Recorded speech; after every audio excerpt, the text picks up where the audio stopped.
लुधियाना के सुनील और उसकी बीवी रीटा एक अच्छे और संपन्न परिवार से ताल्लुक रखते थे। एक दिन रीटा की भाभी उसके घर आती है। रीटा, तुझे तो पता है तेरा भाई कुछ नहीं करता, ऊपर से 2 बच्चों की जिम्मेदारी, बेटी भी बड़ी हो गई है। तू तो बुआ है, कुछ मदद कर सकती है तो कर देना। कहाँ पैसे हैं भाभी, बस समझ लो किसी तरह हम लोग भी दिन काट रहे हैं। 2 ही तो कार है और मेरी बेटी भी बड़ी हो रही है। अब उसके लिए कार लेनी है तो 10 लाख का खर्चा तो लग ही जाएगा। तभी वहाँ सुनील आ जाता है।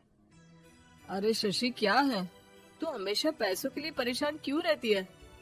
वैसे क्या जरूरत थी बेटी की शादी इतने बड़े घर में तय करने की? अरे पैसे नहीं थे तो ऐसे ही कर देती कहीं शादी। इतने बड़े होटल में क्यों कर रही है शादी? लेकिन यहाँ तो मामला शादी का है, डेट तय है। दरअसल तेरे भतीजे के पीएफ के पैसे आने हैं, पर उसमें देर हो रही है।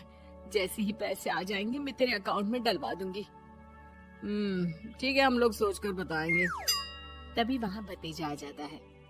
फूफा जी, आप लोग ही मदद कर सकते हैं, वरना तो कैसे काम होगा समझ में ही नहीं आ रहा। मैं वादा करता हूँ जैसे ही पैसे आ जाएंगे मैं आप लोगों को वापस कर दूंगा। हाँ भाई, ठीक है। अब देख भाई, हमारे लड़के तो सारा दिन घर पर पड़े रहते हैं, ना कमाते हैं ना कुछ कमाने की इच्छा रखते हैं। लेकिन चल, ये ले, कितने पैसे चाहिए? जी 4 लाख रुपए। ठीक है, लेकिन पैसे ध्यान से वक्त पर वापस लौटा देना। सुनील मुसीबत के वक्त बीवी के भतीजे की मदद तो कर देता है, लेकिन उन लोगों के जाने के बाद देख ले रीटा, तेरे मायके वालों ने मांगा तो दे दिया, वरना इन लोगों का मुझे कोई भरोसा नहीं है। अरे क्यों भरोसा नहीं है? इससे पहले तो कभी इन लोगों ने आपसे मदद भी नहीं ली। हाँ, ली तो नहीं, लेकिन पैसे की किल्लत ही रहती है ना इन लोगों के पास। अरे ठीक है ना, नहीं लौटा पाए तो भतीजे के ससुराल से निकाल देंगे। सुना है बड़े घर में शादी हो रही है। सुनील और रीटा पैसे तो दे देते हैं, लेकिन अगले रोज ही। हाँ भाई साले साहब, क्या हाल है? ठीक हूँ जीजा जी। क्या बात है, सालों बाद आपका फोन, जरूर कोई बात होगी, बताइए ना। अरे वो तेरी बड़ी भाभी आई थी, बेटी की शादी कर रही है ना, तो पैसे लेने के लिए मैंने दे दिए 4 लाख। सोचा भाई किसी गरीब की बेटी की शादी हो रही है, पुण्य मिल जाएगा। अच्छा किया जीजा जी, उनका बेटा बहुत मेहनती है, जल्द ही लौटा भी देगा। वहीं रीटा भी फोन करके हर किसी को पैसे देने की बात करती है। रीटा की भाभी शशि के पास उसके भाई का फोन आता है।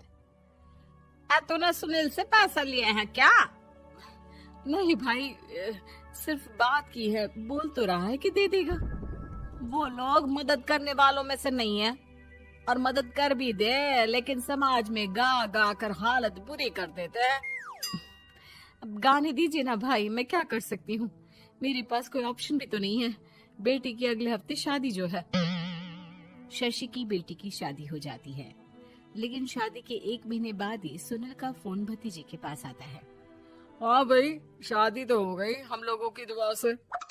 अब देख, ऐसा ही फायदा होता है पैसे वाले रिश्तेदार हो तो। तेरे वक्त पर हम कैसे खड़े हो गए थे, लेकिन अब पैसा लौटा दे भाई। जी, मैंने पीएफ के लिए अप्लाई कर दिया था, उसकी नोटिफिकेशंस मैं आपको भी भेज देता हूँ।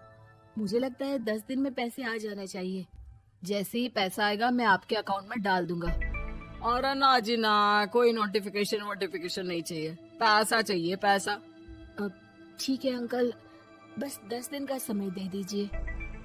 अभी हफ्ता भी पूरा नहीं होता कि भतीजे के पास उसके गांव के दूर के चाचा का फोन आता है।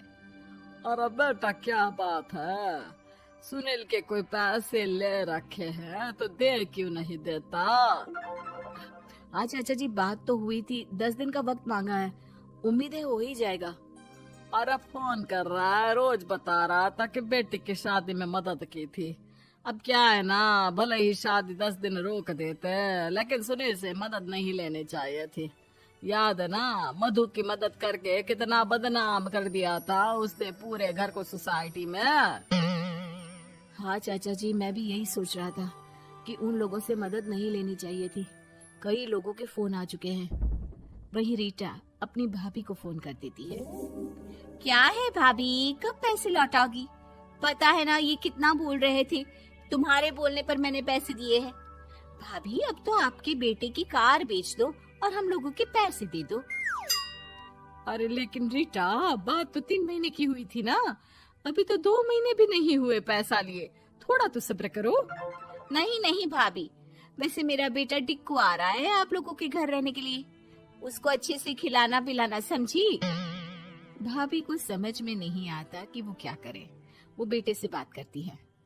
अरे माँ, इन लोगों से मदद लेकर सच में बहुत बड़ी गलती कर दी। मुझे खुद समझ में नहीं आता कि कैसे इन लोगों के पैसे जल्द से जल्द दे दूं। तभी डोरबेल बजती है और रीटा का बेटा टिक्कू घर में आता है।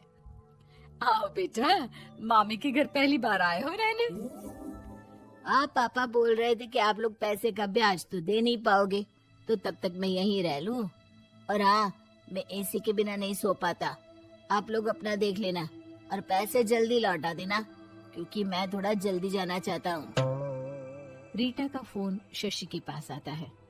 भाभी, पैसे कब तक दोगे? बेटे की विदाई के बाद शशि के घर का माहौल बिल्कुल बदल जाता है। वो हर वक्त बेटे से उसके पीएफ के पैसे पूछती, और पीएफ यानी कि सरकारी काम। आजकल में पूरा 1 महीना और बीत जाता है। भाभी, मैं और ये अमेरिका जा रहे हैं, घूमने के लिए पैसों की बहुत जरूरत है। रीटा, मैं पूरी कोशिश कर रही हूँ कि जल्द से जल्द पैसे का इंतजाम कर दूं, लेकिन पक्का नहीं बोल सकती। तभी सुनील का फोन भतीजे के पास आता है। देख माना 3 महीने की बात हुई थी पैसे लौटाने के लिए, लेकिन अभी मुझे पैसों की काफी जरूरत है। मैं अमेरिका जा रहा हूँ, तो पैसे मैंने किसी से ब्याज में पकड़ लिए हैं। तू हर महीने 4 लाख का 20,000 ब्याज डाल देना मेरे अकाउंट में। सुनील फोन रख देता है, लेकिन भतीजा काफी परेशान हो जाता है।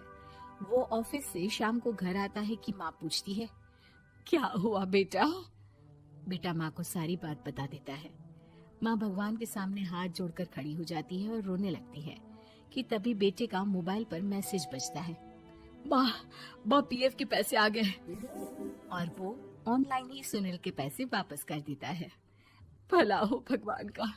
लेकिन आज एक बात तो समझ में आ गई, मदद हमेशा उन लोगों से लो जो मदद के बदले आपसे मदद में दी गई रकम ही वापस लें, ना कि समाज में आपकी इज्जत। ऐसे ही मजेदार वीडियोस पाने के लिए हमें लाइक और सब्सक्राइब करें। धन्यवाद।